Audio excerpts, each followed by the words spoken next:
Hello दोस्तों, आज हम बात करेंगे कि दिन के अलग अलग टाइम पर हमारे ब्लड शुगर वैल्यूज में वेरिएशंस क्यों देखने को मिलता है। हमारे अलग अलग टाइम पर अलग अलग हार्मोन्स के लेवल होते हैं और ये हार्मोन्स अलग अलग टाइम पर अलग अलग लेवल्स पे होते हैं, जिसकी वजह से शुगर में सिग्निफिकेंट वेरिएशन देखने को मिलता है। यही कारण है कि किसी व्यक्ति का यदि हम कंटिन्यूस ग्लूकोज मॉनिटरिंग द्वारा शुगर मॉनिटरिंग करते हैं तो सेम टाइप का व्यक्ति में सेम टाइप का खाना खाने के बाद भी दिन के अलग अलग टाइम्स पे सिग्निफिकेंट वेरिएशन आ सकता है। वो कुछ भी ना खाए तो भी हार्मोन लेवल्स की वजह से अलग अलग टाइम पर उसके अलग अलग शुगर वैल्यूज आ सकती है। तो इस एस्पेक्ट को समझने का प्रयास करेंगे ताकि हम इस कॉन्सेप्ट को समझ पाएं कि क्यों एक व्यक्ति में same time of the day में शुगर को बार बार चेक करना चाहिए। किसी दिन मॉर्निंग में चेक कर रहे हैं, किसी दिन आफ्टरनून में, किसी दिन नाइट में। तो सेम व्यक्ति में भी अलग अलग टाइम पे सिग्निफिकेंट वेरिएशन आ सकते हैं, जिसकी वजह से आपका दवाई देना या नहीं देने का डिसीजन में वेरिएशन आ सकता है। तो आज इस एस्पेक्ट को समझने का प्रयास करेंगे। टॉपिक पे जाने से पहले जो लोग हमारे चैनल पर नए हैं उन्हें रिक्वेस्ट करूंगा कि चैनल को सब्सक्राइब करें, वीडियोस को लाइक करें, शेयर करें, फॉलो करें, कमेंट करें। तो देखिए, टॉपिक इंपॉर्टेंट है, एक्सक्लूसिव है, किसी और चैनल पर नहीं मिलेगा, इसे एंड तक देखिएगा। चलिए शुरू करते हैं।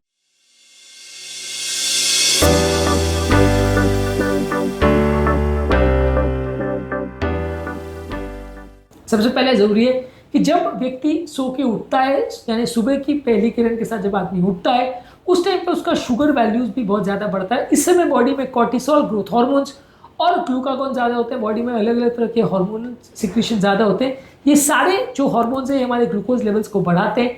इसकी वजह से हमारे लिवर में और बॉडी में ग्लूकोज लेवल बढ़ जाता है। हमारा इंसुलिन बराबर काम नहीं कर पाता। ये सारे जो स्ट्रेस हार्मोन्स हैं हमारे वो इंसुलिन सेंसिटिविटी को अफेक्ट करते हैं, जिसकी वजह से ब्लड में इंसुलिन रेजिस्टेंस हो जाता है। यानी बेसिकली जो रिसेप्टर्स यानी कोशिका है वहाँ पे इंसुलिन जो अपना काम करना चाहिए, जो कि बेसिकली हार्मोन है, वो नहीं कर पाता है, जिसकी वजह से इस टाइम पर ब्लड शुगर वैल्यू ज़्यादा देखने को मिलती है। इसलिए सुबह पहले यदि आप उठते ही अगर अपना ब्लड शुगर वैल्यूज चेक करेंगे तो भले आपने रात भर कुछ भी नहीं खाया हो, तो सिर्फ हार्मोनल इफेक्ट की वजह से ही उस समय आपका ब्लड शुगर वैल्यू ज़्यादा देखने को मिलेगा।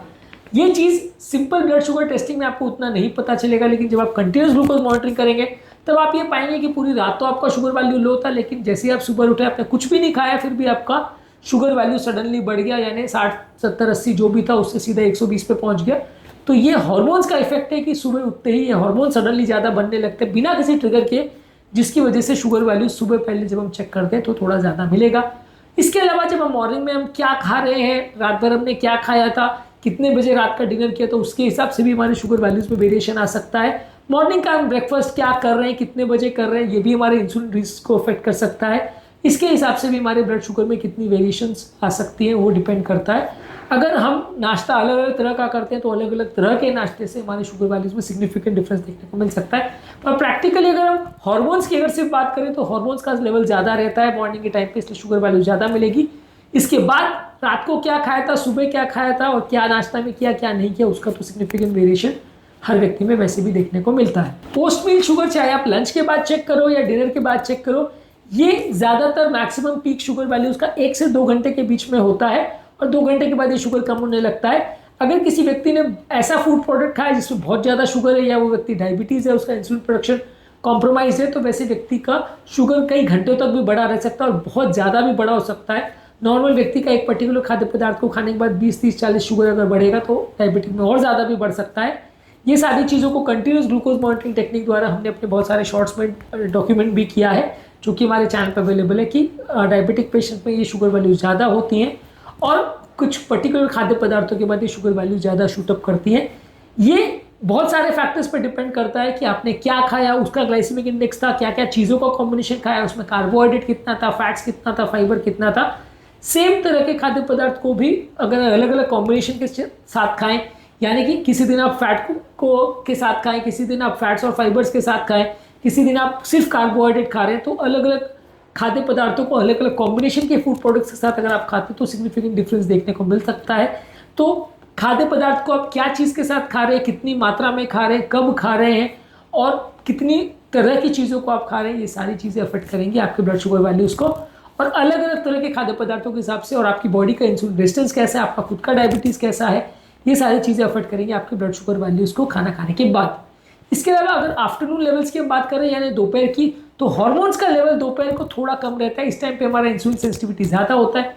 यही कारण है कि आफ्टरनून के टाइम कई बार लोगों को अक्सर सडनली भूख लग जाती है और इस टाइम पे अगर हम ग्लूकोज लोअर मेडिसिन लेते हैं तो उनका भी इफेक्ट थोड़ा ज़्यादा आता है। इस टाइम पे लोग को हाइपोग्लाइसीमिया या सडन शुगर ड्रॉप होना और सडन भूख लगना, चक्कर आना, कमजोरी आना, इस तरह के इफेक्ट हो सकते हैं। यानी दोपहर का टाइम ऐसा है जब आपका बॉडी का इंसुलिन रेजिस्टेंस कम होता है, इंसुलिन का सेंसिटिविटी पीक पे होता है और इस समय ब्लड शुगर वैल्यू ज़्यादा ड्रॉप कर सकती है। इसके अलावा शाम के टाइम की हम बात करें तो शाम का टाइम में फिर इंसुलिन सेंसिटिविटी ड्रॉप कर जाती है। इस टाइम पे शुगर को कंट्रोल करना ज़्यादा मुश्किल होता है, आपकी दवाइयाँ भी कम इफेक्टिव होंगी और इस समय आपके कंपेरेटिवली थोड़ा हार्मोन लेवल्स भी ज़्यादा रहेगा, जिसकी वजह से इस टाइम पे भी थोड़ा ब्लड शुगर वैल्यू ज़्यादा देखने को मिलेगा। अलग अलग खाद्य पदार्थों के हिसाब से और कौन सी व्यक्ति ने कब दवाई ली, दवाई कितने डोज में ली, कौन से तरह की दवाई थी, ये सारी चीज़ें अफेक्ट कर सकती हैं आपके शुगर वैल्यूज़ को। रात को सोते समय यदि हम चेक करते हैं तो यदि व्यक्ति रात को सोता है और उसने खाना थोड़ा जल्दी खाया तो ऐसे टाइम पे रात को सोते समय शुगर वैल्यूज ड्रॉप हो सकती है। और अगर आपने रात को बहुत ज़्यादा जल्दी खाना खाया है या रात के टाइम दवा ले ली है तो वैसे टाइम पे शुगर वैल्यूज बहुत डेंजरस लेवल्स पर भी ड्रॉप हो सकती है, बहुत ज़्यादा ड्रॉप भी हो सकती है। डिपेंड करता है कि आपकी बॉडी का ओवरऑल इंसुलिन प्रोडक्शन कैसा है, क्या खाया आपने और कितना इंसुलिन बना। इसके हिसाब से कई बार नॉक्टर्नल हाइपोग्लाइसीमिया भी हो सकता है, जिसके दौरान बहुत ज़्यादा डेंजरस लेवल्स पर भी आपका ब्लड शुगर ड्रॉप हो सकता है, जिसकी वजह से आपको बहुत ज़्यादा पसीना आए, कन्फ्यूजन आए और जब आप सुबह सो के उठो तो आपको बिल्कुल कन्फ्यूजन का स्टेट हो, आपको पता ही नहीं चले कि क्या हुआ क्या नहीं हुआ, आपकी हालत थोड़ी खराब हो, ऐसा हो सकता है। नॉक्टर्नल हाइपोग्लाइसीमिया होने का चांस ज़्यादा है, यानी कि सुबह के टाइम शुगर ज़्यादा होगा, आफ्टरनून के टाइम शुगर का लेवल थोड़ा कम होगा, इंसुलिन सेंसिटिविटी ज़्यादा होती है। शाम के टाइम फिर इंसुलिन सेंसिटिविटी कम हो जाती है, शुगर वैल्यूज बढ़ जाएगा, रात को फिर कम हो जाएगा। तो कहने का मतलब ये है कि अलग अलग टाइम पे हमारे हार्मोन लेवल्स जो है और हमारे बॉडी का इंसुलिन सेंसिटिविटी वेरी करता है। हालांकि इसमें फूड का भी सिग्निफिकेंट इंपॉर्टेंस है, एक्सरसाइज कब की थी उसका भी इंपॉर्टेंस है और दवाई कब ली थी उसका भी इंपॉर्टेंस है, जिसकी वजह से सेम व्यक्ति का भी अलग अलग टाइम पे ब्लड शुगर वेरिएशन आ सकता है। पर अगर हम बाकी सब फैक्टर्स को भी इग्नोर कर दें, यानी दवाई का, फूड का, एक्सरसाइज का, आपके मेंटल स्ट्रेस के फैक्टर्स को भी अगर हटा दें तो भी आपके नेचुरल हार्मोन्स की वजह से भी सिग्निफिकेंट ब्लड शुगर में वेरिएशन देखने को मिल सकता है। और अगर आप कंटिन्यूस ग्लूकोज मॉनिटरिंग द्वारा अगर 24 घंटे तक कंटिन्यूस शुगर को चेक करते हैं तो ये पैटर्न को आप डिटेक्ट कर सकते हैं कि अलग अलग व्यक्ति में कितना वेरिएशन देखने को मिल सकता है।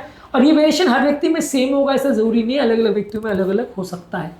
आपके ईटिंग पैटर्न पर, आपकी एक्सरसाइज पर, आपकी मेडिकेशन की टाइमिंग पर, कौन सी मेडिसिन ली, ईटिंग में क्या खाया क्या नहीं खाया, कि एक्सरसाइज कितनी करी, किस टाइम पर करी, कितने बार करी, कितने दिन भर एक्टिव रहे, कितने सीडेंटरी रहे, ये बहुत सारे फैक्टर्स हैं जो कि आपकी इंसुलिन सेंसिटिविटी और रेजिस्टेंस को अफेक्ट करते हैं। और अलग अलग व्यक्ति में अलग अलग टाइम ऑफ द डे में इसकी वजह से सिग्निफिकेंट वेरिएशन आ सकते हैं। दूसरे बहुत सारे वीडियोस में भी हमने इस एस्पेक्ट को कवर किया है। उम्मीद करूंगा कि आज के टॉपिक में कुछ नई बातें जानने को मिली होगी। जो लोग हमारे चैनल पर नए हैं उनका रिक्वेस्ट करूंगा चैनल सब्सक्राइब करें, वीडियोस को लाइक करें, शेयर करें, फॉलो करें, कमेंट करें पूरा।